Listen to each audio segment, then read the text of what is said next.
السلام عليكم ورحمة الله وبركاته. رحم الله الأستاذ أحمد عبد العليم رحمة واسعة، وبارك الله في ذريته، وكل الشكر للأستاذ اللي اختار الصورة الباسمة المبتسمة، له كل التحيات من قلبي.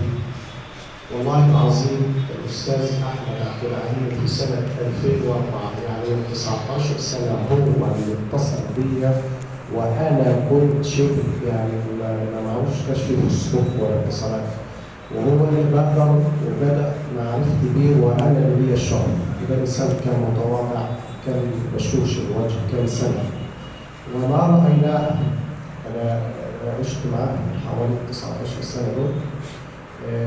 كان دائما يمشي في الصلح ما بين الناس، ما يسمعش اثنين متخانقين على المستوى الثقافي، واكيد في مستوى القريه عنده البلد، الا دائما كان يسعى للصلح بينهم، بشوش الوجه، كريم جدا، هدى التباع، صفات كثيره شهدناها له كبشر، ربنا يجعلها في ميزان حسناته. الاستاذ احمد الخطيب من الله عليه باشياء قلما يعني ياخذها احد من البشر.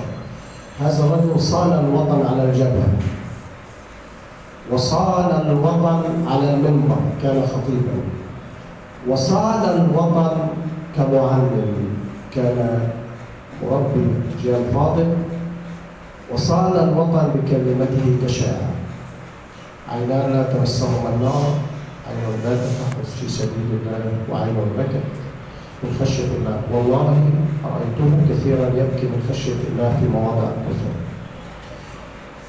كان آخر مكالمة مع الأستاذ أحمد قبل أن يسافر، كان صدر لي دوار رقم 30، كعادته يتصل ويهنئ أحبته، وقال لي ألف مبروك، وتناقشنا إنه يطبع دواوينه،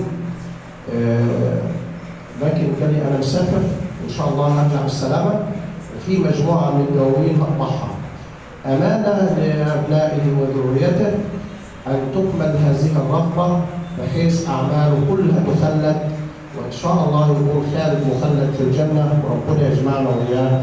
رحم الله الأستاذ أحمد الخطيب، وبارك الله في ذريته، وشكرا لهذا الجمع الكريم الأصيل الذي جاء في تكريم الأستاذ أحمد. خالص التحيات ورحمة الله على الأستاذ. شكرا.